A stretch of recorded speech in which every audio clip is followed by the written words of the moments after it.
Hansraj college के ई संवाद centre में आप सभी का स्वागत है। मेरा नाम doctor Bharat, department of Sanskrit, Hansraj college. आज जो हम विषय पर बात करने वाले हैं वो विषय है निरुक्त।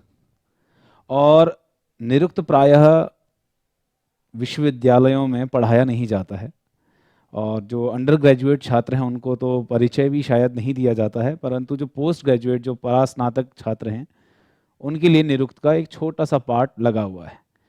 निरुक्त बहुत ही महत्वपूर्ण ग्रंथ है। वेदों के अर्थों को जानने के लिए निरुक्त का पढ़ना बहुत ज़्यादा आवश्यक है।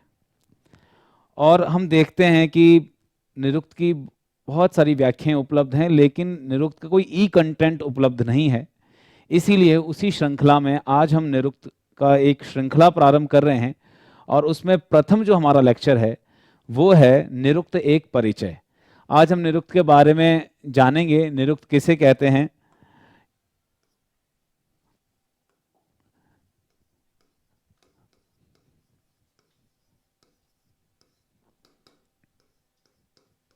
एक परिचय।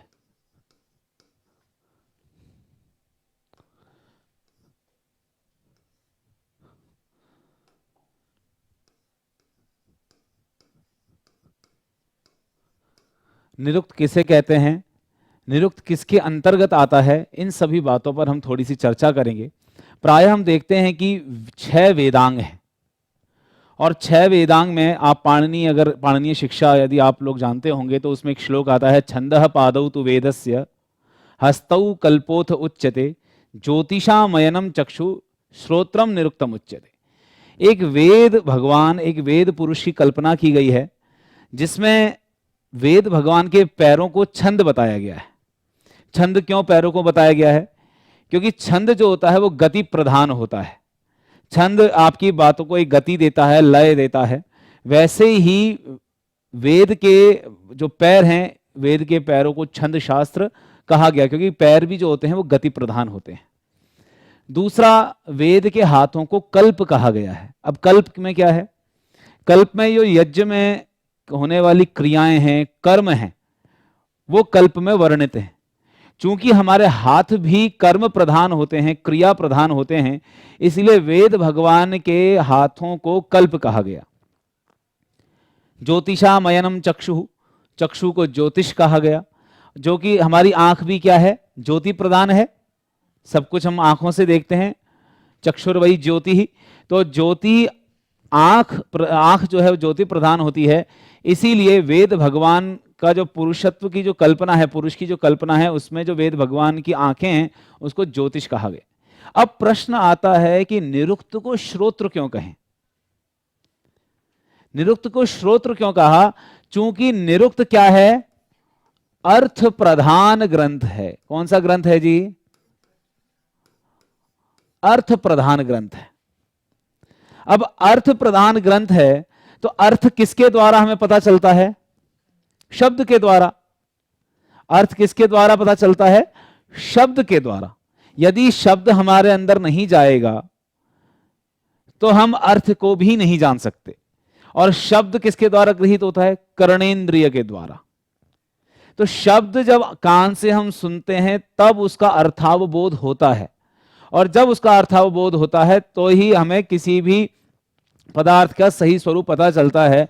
क्योंकि निरुक्त अर्थ प्रधान है, इसीलिए ये जो अर्थ प्रधान है वो शब्द द्वारा होता है, शब्द द्वारकम होता है, इसीलिए निरुक्त को श्रोत्र कहा गया है। तो वेद भगवान की कब कल्पना की गई पुरुष के रूप में, वहां निरुक्त को क्या कहा गया? श्रोत्र कहा गया है। ठीक है। इसके बाद अब हम चलते हैं कि निरुक्त का सही अर्थ क्या है, निरुक्त कहते किसे हैं। अगर मैं एक छोटी सी लाइन में कहूं तो जो निघंटु है,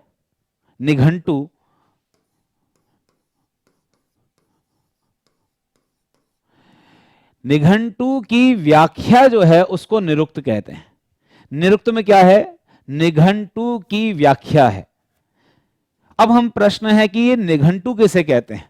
तो निघंटु जो है उसको वैदिक शब्दकोश हम कह सकते हैं। वेद में जो कठिन शब्द थे, डिफिकल्ट शब्द थे, उनको संग्रहित करके एक जगह रख दिया गया, उसको हम निघंटु कहते हैं। इसका प्रयोजन क्या था? जब हम वेद मंत्रों का अर्थ करते हैं, वेद मंत्रों का अर्थ करते वक्त बहुत सारे कठिन शब्द हमारे सामने आते हैं, तो उन शब्दों का अर्थ कैसे किया जाए, उन शब्दों का अर्थ करने के लिए आचार्यों ने वो शब्द संग्रहित किए और संग्रहित करके एक जगह रख दिए, उसे हमने निघंटु की संज्ञा दे दी। अब निघंटु को थोड़ा और परिचय देख लेते हैं। निघंटु जो है 3 कांडों में बटा हुआ है, जिसको प्रथम कांड नैघंटुक कांड, दूसरा कांड नैगम कांड और तृतीय कांड दैवत कांड कहते हैं। जिसमें नैघंटुक कांड में प्रथम से 3 अध्याय तक, नैगम कांड 4थे अध्याय में और दैवत कांड 5वें अध्याय में है। इस प्रकार निघंटु 5 अध्याय और 3 कांडों में बटा हुआ है। अब इसका विभाजन करने का रीजन क्या है, कारण क्या है, ये हमको जानना है। इसको विभाजन करने का कारण यह है क्योंकि सारे ही शब्द, क्योंकि पूरे वैदिक शब्दकोश को निघंटु का है और निघंटु से जो कांड है उसको हम नैघंटुक कांड कहेंगे। तो इनका विभाजन क्यों किया गया? शब्दों की प्रकृति के अनुसार इनका विभाजन किया गया। शब्द किस अर्थ को प्रधानतया कहते हैं, इस आधार पर उनका विभाजन किया गया। नैघंटुक कांड जो है वो एकार्थक या फिर पर्यायवाची,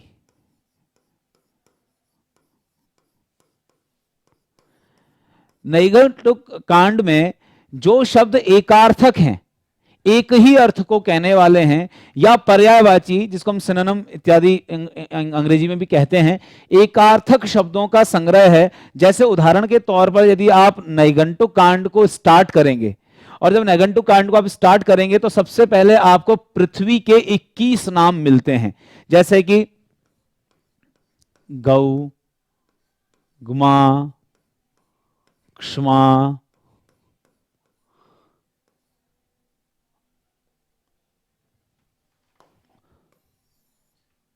गौग्मा, क्ष्मा,क्षा,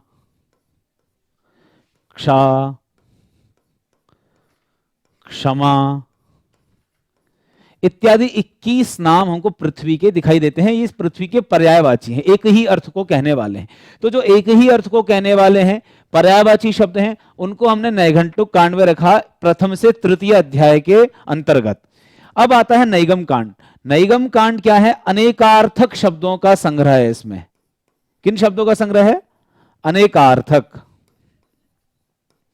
एक शब्द के अनेक अर्थ हैं, ऐसे शब्दों को आचार्यों ने इकट्ठा किया और निघंटु में रखा और उसका विभाजन करके उसको नैगम कांड के अंदर रखा, जो कि चतुर्थ अध्याय, निघंटु के चतुर्थ अध्याय में प्राप्त होते हैं।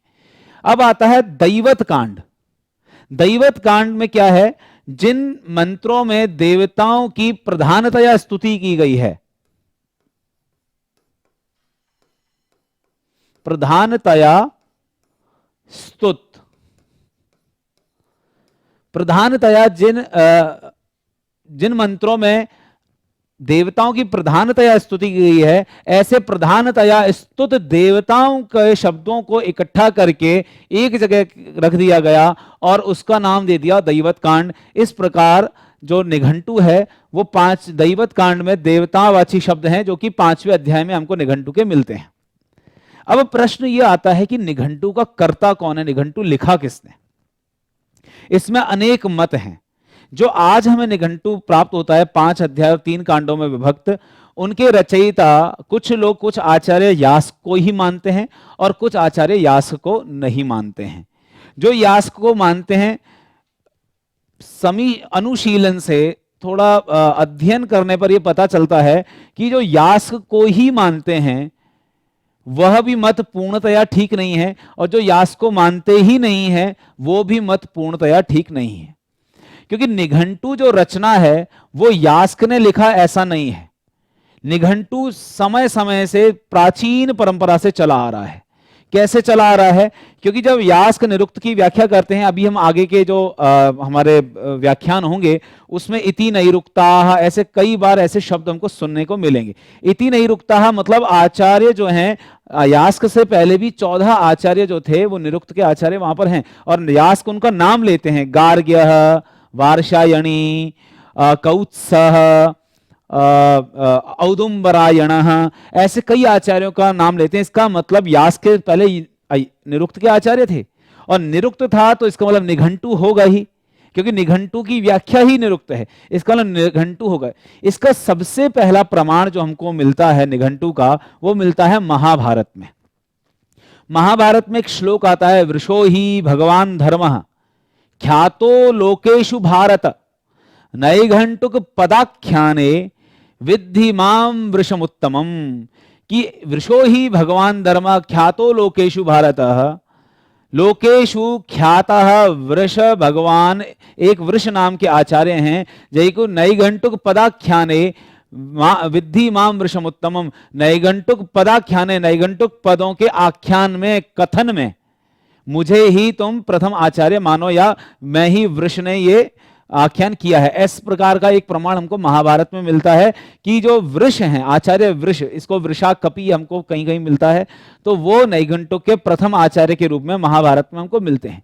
उसके बाद एक परंपरा चली आई जो कि निघंटु में शब्दों में, ऐसा नहीं कि सारे शब्द एक ही बार में रख दिए गए, कई आचार्य आए, उनको कुछ कठिन लगा, उन्होंने उसको ऐड किया, उसमें संख्या बढ़ती चली गई।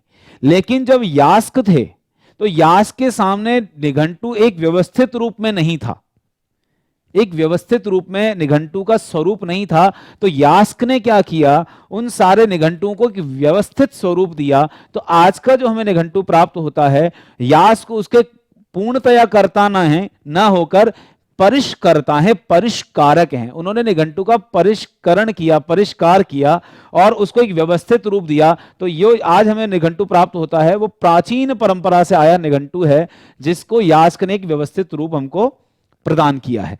तो निघंटु के परिचय के लिए इतनी बातों का हमें ध्यान में रखना बहुत जरूरी। और निघंटु के काल की बात आती है तो निघंटु का काल हम एग्जैक्ट, जैसे कि हमारे यहाँ संस्कृत परंपरा में एक हमेशा दुविधा रही है कि आचार्यों की काल गणना को लेके, कालिदास की काल गणना, भारवी की काल गणना, भास की काल गणना, इसी तरीके से जितने भी बड़े आचार्य हैं उनका प्रथम उत्पत्ति किसी भी ग्रंथ की कैसे हुई, कब हुई, किस काल में हुई, इसमें बहुत ज्यादा मतवैभिन्य है। लेकिन इसी प्रकार निघंटु की भी काल गणना करना बड़ा मुश्किल है कि सर्वप्रथम कहां कब निघंटु आया होगा। तो उस प्रश्न में न जाकर जो सामान्य एक जानकारी है जो हमें होनी ही चाहिए, उसके बारे में हमने थोड़ी सी चर्चा की है। अब हम इसके बाद आते हैं निरुक्त पर।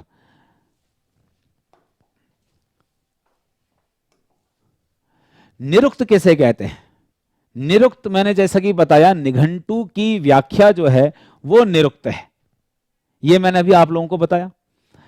अब निरुक्त शब्द को अगर मैं देखूं,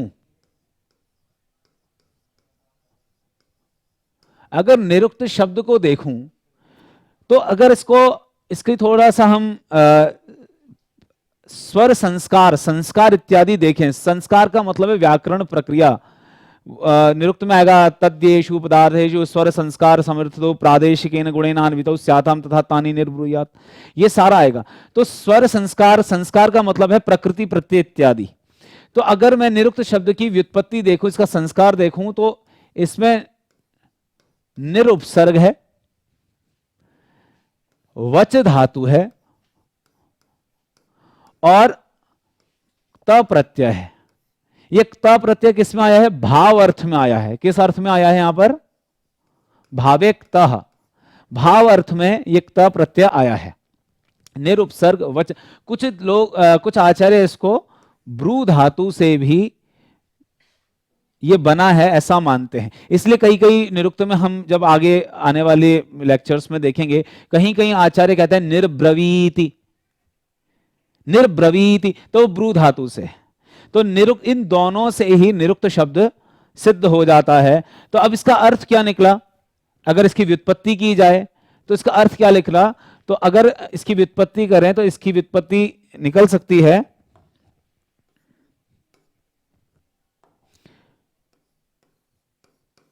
निशेषेण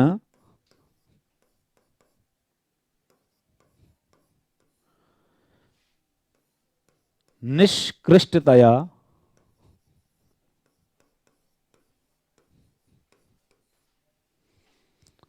उक्तम वचनम।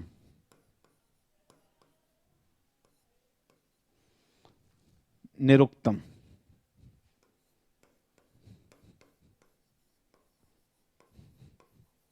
अगर इसकी व्युत्पत्ति करें तो निशेषेण निष्कृष्टतया उक्तम वचनम निरुक्तम। निशेषण का मतलब सीधा सीधा है, जिसमें बिल्कुल भी शेष ना रहा हो, शेष निकल गया हो। तो शेष निकल गया तो क्या मतलब होगा? संपूर्णतया।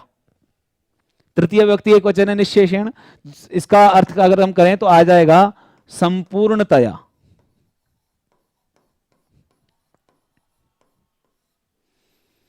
निष्कृष्टतया, निष्कृष्ट का मतलब है जहां कोई भी बाधा उत्पन्न न हो, कुछ भी अस्पष्टता न हो, अस्पष्टता न हो, कोई भी दुरूह या फिर कठिन कोई भी चीज अव्याख्यायित न रह गई हो, जो बिल्कुल स्पष्ट हो। तो संपूर्णतया, निष्कृष्टतया का मतलब है स्पष्टतया।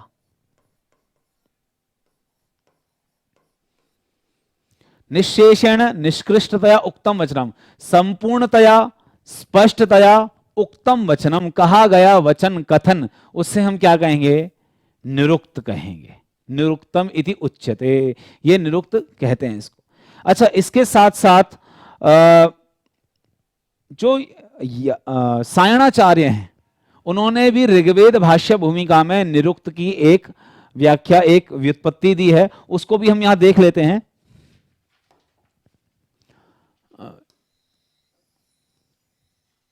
उसको भी हम यहां देख लेते हैं।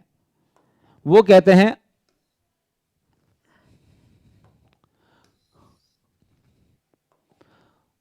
अर्थावबोधे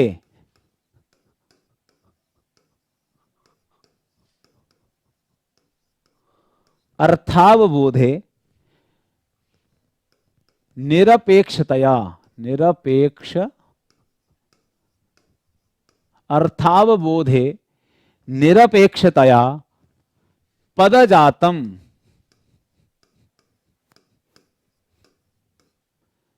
यत्रोक्तम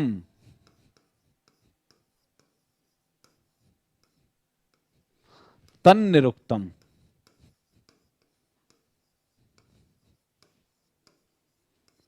अर्थावबोधे निरपेक्षतया पदजातम यत्रोक्तम तन्निरुक्तम। अर्थावबोधे, कौन सी विभक्ति, कौन सा वचन है? सप्तमी विभक्ति एक वचन।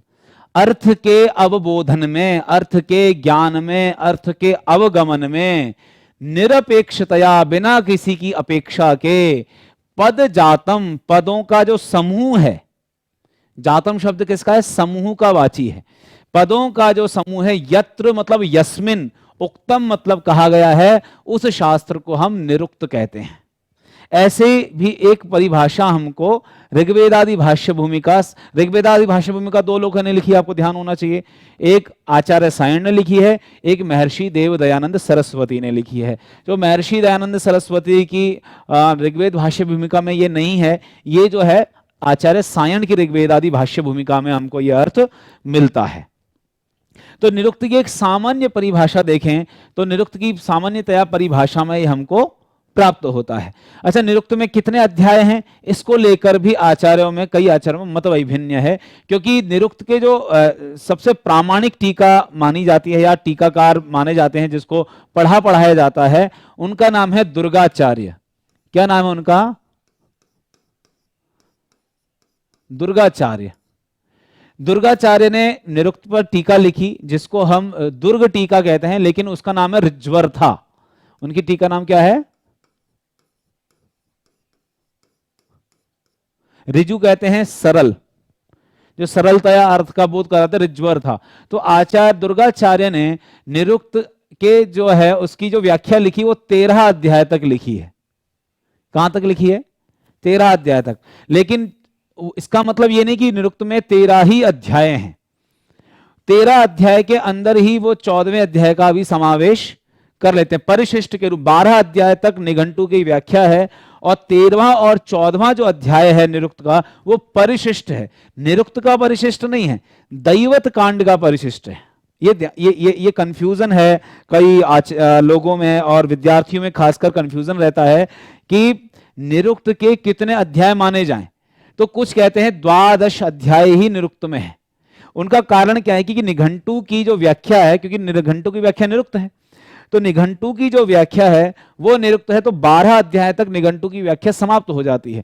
लेकिन आगे के जो 2 अध्याय वो परिशिष्ट हैं, तो वो परिशिष्ट निरुक्त के न होकर जो अंतिम दैवत कांड है उसके हैं। इसका कारण उसमें क्या है, उसमें यह है कि देवताओं का जो आध्यात्मिक स्वरूप है उसकी भी चर्चा की गई है।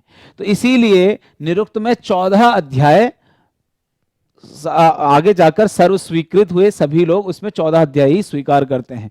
तो निरुक्त में कितने अध्याय माने जाएंगे? 14 अध्याय हैं। कितने अध्याय हैं जी? 14। ठीक है, यह निरुक्त का एक सामान्य परिचय है। इसके बाद अब हम आते हैं निरुक्त के रचयिता पर। तो हम सबको पता है निरुक्त के रचयिता कौन है? यास्क हैं। और यास्क उनका नाम नहीं है, यास्क जो है, यास्क उनका नाम नहीं है। यास्क कौन है? यस्क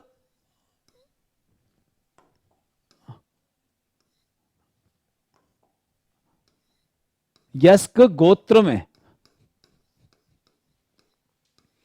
उत्पन्न, यस्क गोत्र में उत्पन्न होने के कारण इनका नाम क्या पड़ा? यास्क पड़ा। और सबसे मजे वाली बात है कि निरुक्त में जितने भी आचार्यों का नाम है, किसी का नाम है ही नहीं, सबका उदुम्बर गोत्र में औदुम्बरायण, गर्ग गोत्र में उत्पन्न गार्ग्य, तो ऐसे ही वार्षायणी।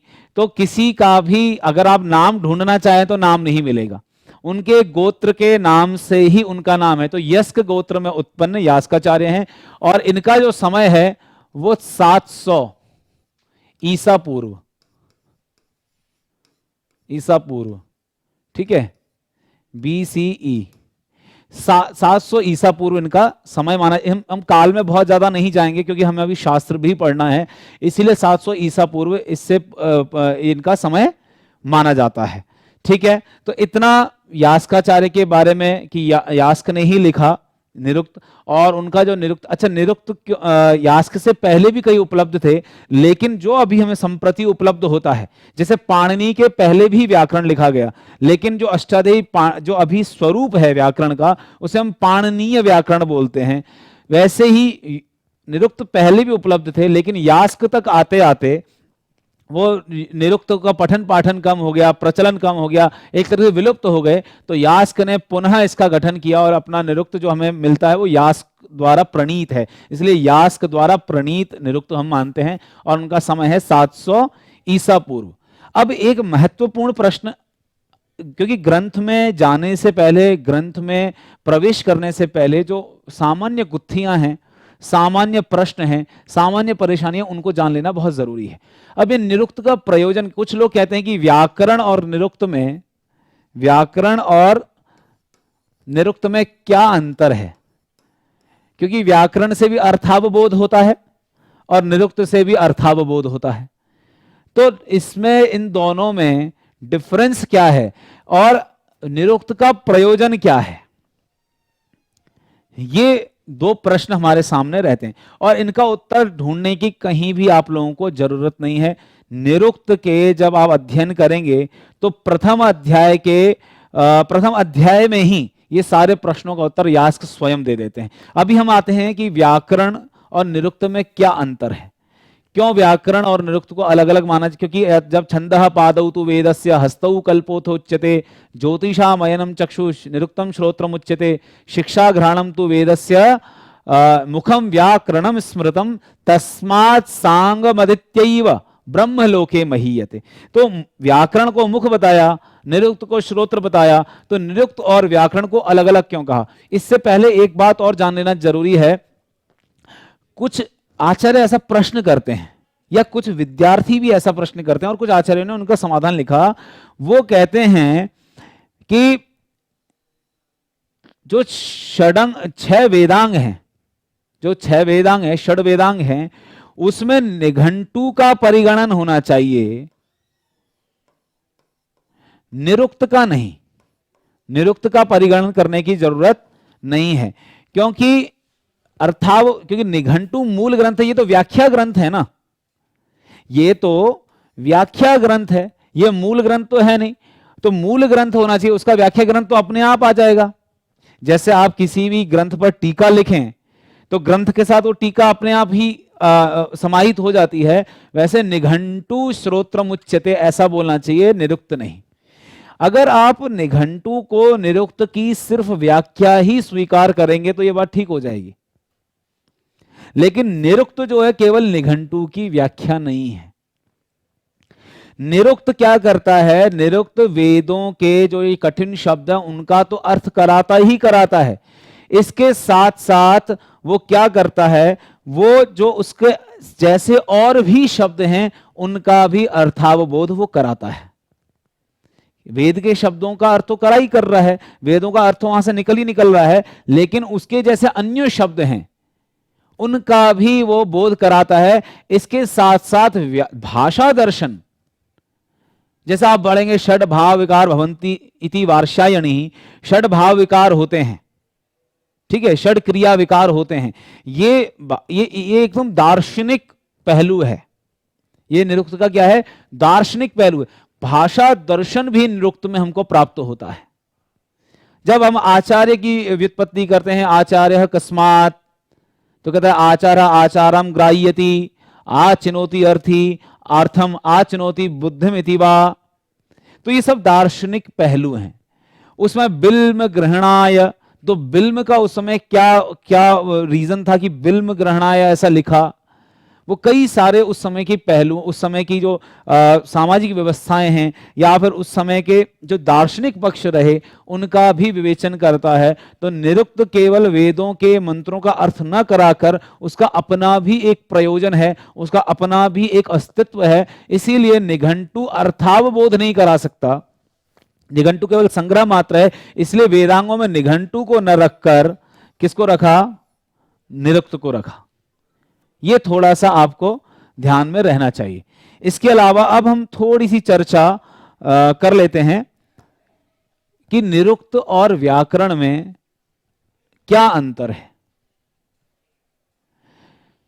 इसका जो आंसर है वो स्वयं यास्काचार्य लिखते हैं। वो कहते हैं अथापि इदमंतरेण, अथापि इदमंतरेण मंत्रेषु अर्थः, यहां पर अर्थो न विद्यते हशीच इत्यादि लगाया, मैं अलग अलग करके लिख रहा हूं जिससे कि थोड़ा सरल हो जाए समझने में। अर्थ न विद्यते, ठीक है। फिर कहते हैं अर्थम अप्रतीयतः, अथापि इदमंत्रण अर्थो न विद्यते, अर्थम अप्रतीयतः न स्वर संस्कारोद्देशः,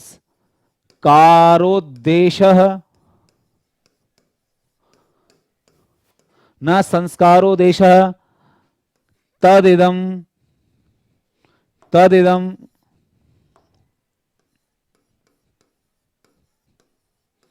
व्याकरणस्य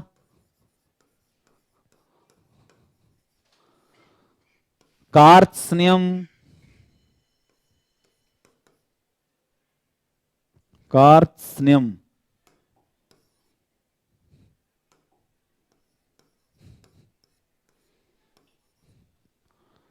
कह रहे अथापि इदम अंतरेण मंत्रेषु अर्थः न विद्यते।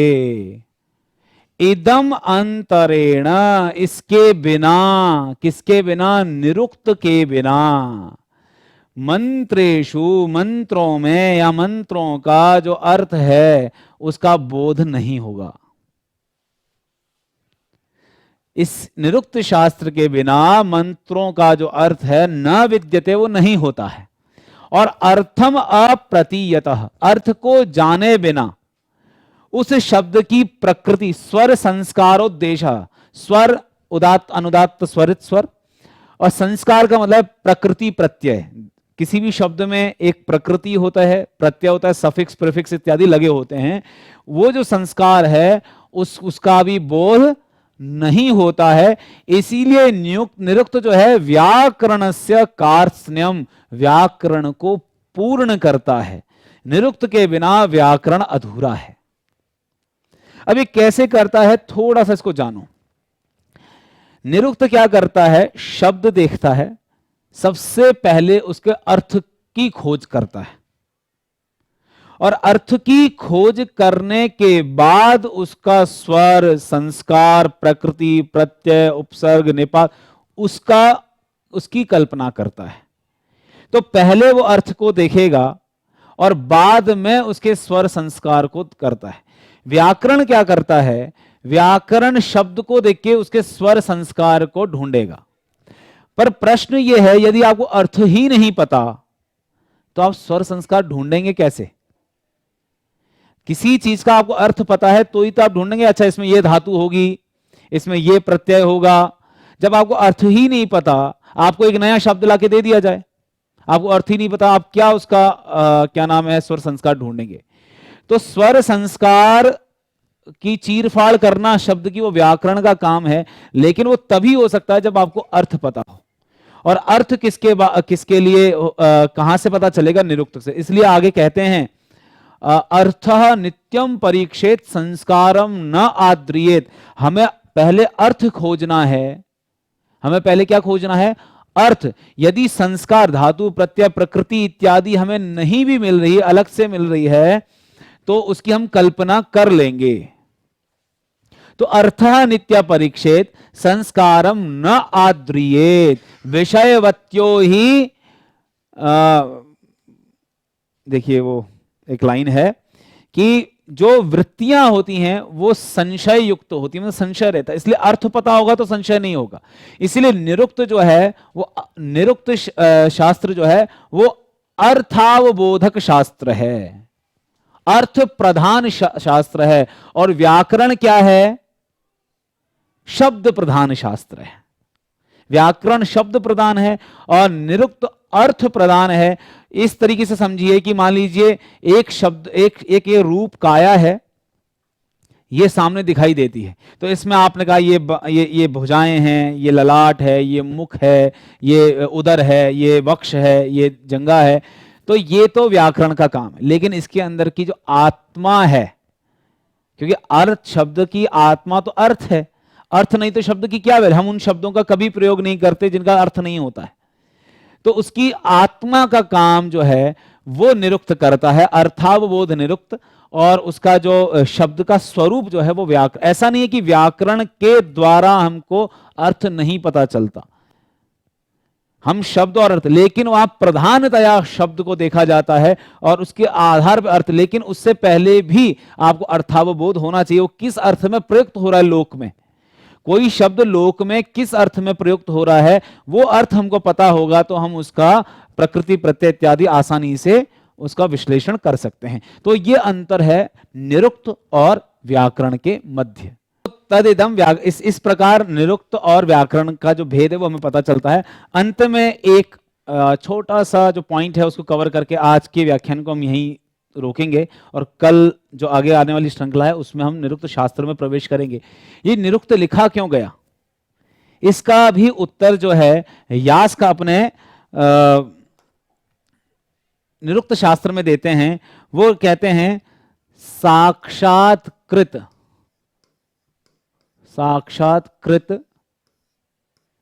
धर्माणो ऋषयो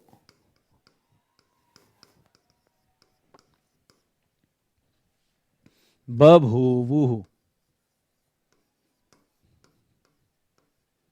साक्षात्कृत धर्माणो ऋषयो बभूवुः ते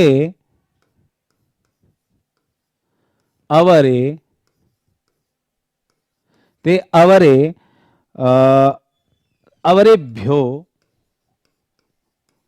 असाक्षात्कृत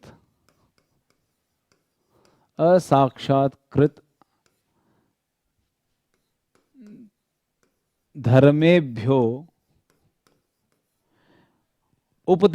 असाक्षात्कृत धर्मेभ्यो उपदेशेन मंत्रान संप्रादुः प्रादुः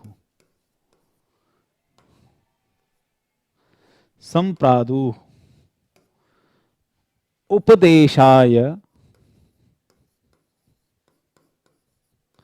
ग्लायन्तो उपदेशाय ग्लायन्तो अवरे उपदेशाय ग्लायन्तो अवरे बिल्म ग्रहणाय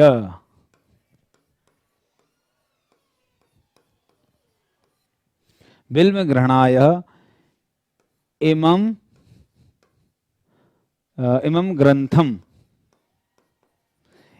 ग्रंथम समाम्ना शिशुः समाम्ना शिशु। ये निरुक्त लिखने का प्रयोजन, क्यों निघंटु बनाया, क्यों निरुक्त लिखा? इसका अगर साक्षात्कृत धर्माणः ऋषयः बभूवुः, ऋषयः बभूवुः, ऋषि हुए। कैसे ऋषि? साक्षात्कृत धर्म, जिन्होंने धर्म आदि मंत्रों के अर्थों का साक्षात्कार कर लिया था। तो उनको तो किसी निरुक्त की जरूरत है नहीं, मंत्रों के अर्थों का ही ज्ञान हो जाए, इसलिए निरुक्त लिखा गया। तो साक्षात्कृत धर्म हो गए, उनको तो मंत्र देखते ही उनका अर्थ का ज्ञान हो गया, उनके लिए निरुक्त की जरूरत नहीं थी। अब हुआ क्या? ते मतलब ते ऋषयः, जिन ऋषियों को साक्षात्कृत धर्माणः ऋषयः, ते जो साक्षात्कृत धर्मा ऋषि थे, वे अवरेभ्यो, अवरेभ्यो मतलब आगे आने वाले, असाक्षात्कृत धर्मेभ्यः, जो लोग मंत्र के अर्थ का साक्षात्कार मतलब अर्थ नहीं लगा पाए, उन लोगों उपदेशेन, अपने उपदेश के द्वारा, मंत्रान संप्रादु, मंत्रों के अर्थों का बोध कराया। संप्रादु का मतलब क्या होता है? संप्रादु का मतलब होता है परंपरा से, यास्क निरुक्त संप्रदाय से उन्होंने उनका अर्थावबोध दिया। संप्रादु मतलब उपदेश दिया। अब यहां तक भी ठीक था, तो भी शास्त्र को लिखने की जरूरत नहीं थी। शास्त्र को लिखने की जरूरत क्या थी? फिर नीचे वाली लाइन में इसको स्पष्ट किया, उपदेशाय, उपदेश से भी, उपदेश के लिए भी, ग्लायंता जो ग्लानी करते थे, जो उपदेश से भी, अब सुन के एक बार ग्रहण करना बड़ा मुश्किल है, या 2-3 बार। इसीलिए आप देखेंगे कि पहले के आचार्य 3 बार बोलते हैं, कि जिससे कि जो विद्यार्थी है उसको याद हो जाए, तो समय लगता था। तो उपदेश से भी जो ग्लानी मतलब दुखी होने, ग्लायंतः मतलब दुखित, जिनको कष्ट होने लगा, उपदेश से भी जो ग्रहण नहीं कर पाए, अवरे उनसे आगे आने वाले, पहले ये दूसरे ये, उनसे भी अवरे आगे आने वाले, बिल्म ग्रहणाय, आसानी से ग्रहण कर लें। ठीक है? जो सुनकर ग्रहण नहीं कर सकते, उनके लिए, जो आसानी से ग्रहण कर लें, उनके लिए इमम ग्रंथम, इस ग्रंथ को समाम्ना शिशु, ग्रथित किया गया, बनाया गया। आया? अगर कोई पूछे कि क्यों बनाया, तो ये आपको पता होना चाहिए कि सब 3 कैटेगरी हैं। पहली कैटेगरी है साक्षात्कृत धर्मा, पहली कैटेगरी है साक्षात्कृत धर्मा, ठीक है। दूसरा है असाक्षात्कृत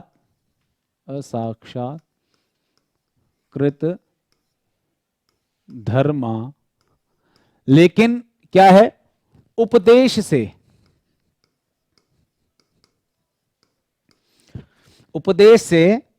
जिन्हें याद हो गया। और तीसरा भी क्या है? असाक्षात्कृत धर्मा, लेकिन जिनको उपदेश में भी ग्लानि होने लगी, उपदेश में भी ग्लानि, उपदेश में भी ग्लानि का अनुभव होने लगा, उनके लिए इस निरुक्त का गुम्फन या निरुक्त ग्रथित किया गया, निरुक्त को लिखा गया। तो ये 3 कैटेगरी हैं। साक्षात्कृत धर्मा, जिनको कोई जरूरत नहीं थी, उन्होंने पढ़ा और मंत्र का साक्षात्कार कर लिया। ऋषि मंत्र के कर्ता नहीं है, ऋषि मंत्रयो साक्षात दृष्टारः, मंत्र के साक्षात दृष्टा हैं। मंत्र का उन्होंने दर्शन किया, अर्थ का ज्ञान किया, लेकिन करता नहीं है। तो ऋषि साक्षात्कृत धर्मा है, ठीक है, साक्षात्कार करने वाले हैं। दूसरे जो असाक्षात, जिनको मंत्र का साक्षात्कार तो नहीं हुआ लेकिन उपदेश से जिन्होंने जान लिया। तीसरी कैटेगरी थी जो असाक्षात्कृत धर्मा थे लेकिन उपदेश में भी जिनको ग्लानि होने लगी, उनके लिए इस ग्रंथ निरुक्त का जो है गुम्फन ग्रथित किया गया। तो इतनी एक सामान्य परिचय के लिए मुझे लगता है कि इतना काफी है। और इसके बाद जो देखिए, संस्कृत ग्रंथ पढ़ने का आनंद वही है जब आपको पंक्तियां आती हों। बताना इसलिए यहां जरूरी था जिससे कि हम आगे आएं तो आपके मन में कोई प्रश्न ना रहे, इसलिए ये थोड़ा सा परिचय दिया। लेकिन संस्कृत शास्त्र पढ़ने का आनंद है पंक्तियों का आना। तो हम आगे आने वाले जो व्याख्यान होंगे उनमें पंक्तियां लगाएंगे और कुछ सीखने का प्रयत्न करेंगे। ये जो निरुक्त का पठन पाठन प्रायः बंद हो चुका है, विश्वविद्यालय में कुछ भाग लगा हुआ है, इसलिए बहुत अच्छी व्याख्याएं हमें उपलब्ध नहीं होती। संस्कृत में आप दुर्गाचार्य दुर्गवृत्ति देख सकते हैं, और हिंदी के लिए आप चंद्रमणि वेदालंकार पाली रत्न, आचार्य चंद्रमणि वेदालंकार की अब व्याख्या देख सकते हैं, बहुत अच्छी व्याख्या है। आर्य समाज के विद्वानों में आज भी इसके गुरुकुलों में पठन पाठन की अभी भी विधि निरुक्त की मिलती है। तो हम धीरे धीरे निरुक्त में पदेन पदेन हम शनै शनै उसमें प्रवेश करेंगे। आज के लिए इतना काफी है। आप सभी का बहुत बहुत धन्यवाद।